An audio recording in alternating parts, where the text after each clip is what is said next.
చంద్రబాబును చూపిస్తా అంటుండు ఆయన నరేంద్ర మోడీ గారు. పట్టవడీలే చంద్రబాబును చూపిస్తాడు మనకు ఆయన. ఎందుకంటే అమ్మ ఉప్పు మిరపకాయ ధర పెరిగిందా లేదా, పెట్రోల్ డీజిల్ ధరలు పెరిగినాయా లేదా? మీకు కాంగ్రెస్ పార్టీ ఆ తల్లి సోనియా గాంధీ అధికారం దిగిపోయే నాటికి నరేంద్ర మోడీ చేతిలో 60 రూపాయలకు లీటర్ డీజిల్ పెట్టిపోయింది. 60 రూపాయలకు లీటర్ డీజిల్ ఇగోనా మేము ఓడిపోయినామా, ఇగో 60 రూపాయల డీజిల్ పేదోళ్ళకి ఇవ్వమంటే ఏం చేసిందమ్మా, ఇవాళ 100 రూపాయలకు డీజిల్ చేసిండు లీటర్. పెట్రోల్ కూడా ఏం చేసిండు, తగ్గిస్తా అన్న నరేంద్ర మోడీ గారు పెంచేసిరు. ఇంకో విషయం చెప్పాలి, కేంద్ర ప్రభుత్వంలో ఉండేటువంటి ఉద్యోగాలు ఏవైతే ఉన్నాయో బిజినెస్ స్టాండర్డ్ పత్రిక కథనం ప్రకారం రాబోయే 2025లో 50,000 ఉద్యోగాల కోత పడబోతా ఉన్నది. ఏం చేసిండు నరేంద్ర మోడీ గారు అంటే, నరేంద్ర మోడీ గారు ఎయిర్ ఇండియాను అమ్మేసిండు, బిఎస్ఎన్ఎల్ అమ్మేసిండు, ఎల్ఐసిని అమ్మేసిండు. అమ్మా మనము ఏదన్నా కష్టం వస్తే ఏదన్నా భూమో జాగనో ఉంటే అమ్ముకుంటాం. ఎల్ఐసీ లాభాలను ఉంది తల్లి, ఏ బాధ లేదు, లాభాలను ఉన్నదాన్ని తీసుకుపోయి అమ్ముకొచ్చిండు. కేవలం అమ్ముడు తప్ప ఈ దేశానికి వాళ్ళు చేసింది ఏం లేదు.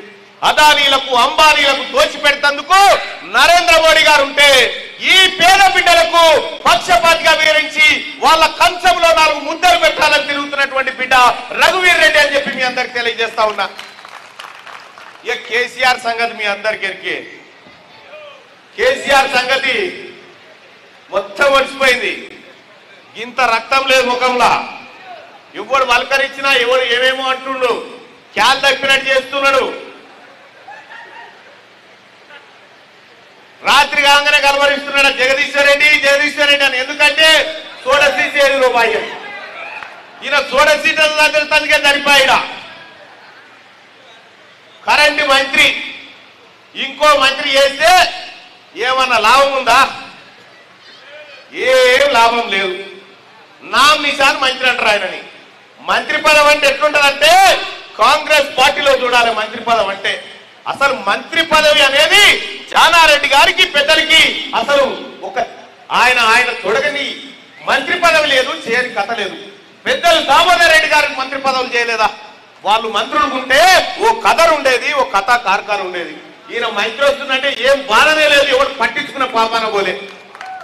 అందుకోసమే సోదరులారా, టిఆర్ఎస్ పార్టీ పని అయిపోయింది. ఇక ఆయన నిన్న మొన్న అంటా ఉన్నాడు, కేసీఆర్ దట్ట ఇట్లా గుండె గీలిస్తే అందుకే ఏమెళ్తాడట, ప్రజలు వెళ్తారట.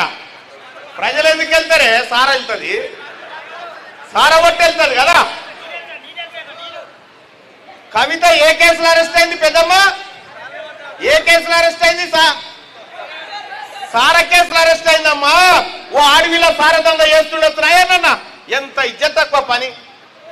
ఇప్పుడు ఆ సార కేసులో ఆమె అరెస్ట్ అయితే ఆ సార కేసులో బిడ్డలు ఇడిపించుకొచ్చుకుంటందుకు ఇప్పుడు నల్లగొండ కాడ డమ్మీ క్యాండిడేట్ పెట్టి వాళ్ళు గెలిచేట వాళ్ళ బిడ్డలు ఇడిపించుకొచ్చుకుంటారట. కేసీఆర్ బిడ్డ కోసం ఓట్లేద్దామా లేకపోతే మనల్ని రక్షించే మన బిడ్డ కోసం ఓట్లేద్దామా? మీరు ఒకసారి ఆలోచన చేయమని చెప్పి కోరుతా ఉన్నా. సోదరులారా, ఈ చివ్వెంల మండలంలో తాండాలు అనేకం ఉన్నాయి.